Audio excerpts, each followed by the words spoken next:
हाँ नमस्कार, हम सिंगर अंश मिश्रा। हमारे चैनल यूट्यूब पे AUM भोजपुरी एंटरटेनमेंट के जरूर सब्सक्राइब करम।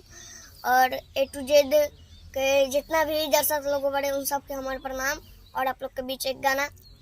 बाबूजी सदिया न कोइलो बर्बादी कोइलो, बाबूजी सदिया न कोइलो बर्बादी कोइलो, बाबूजी आधी आधी रात बुढ़वा पानी मांगेला, बाबूजी आधी आधी रात बुढ़वा पानी मांगेला।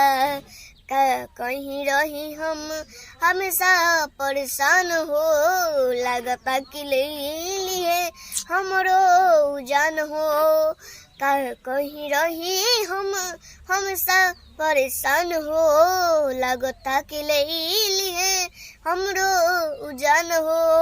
बाबूजी सदिया न कइलो बर्बादी कइलो, बाबूजी पाकल पाकल दाढ़ी हमरा डर लागेला।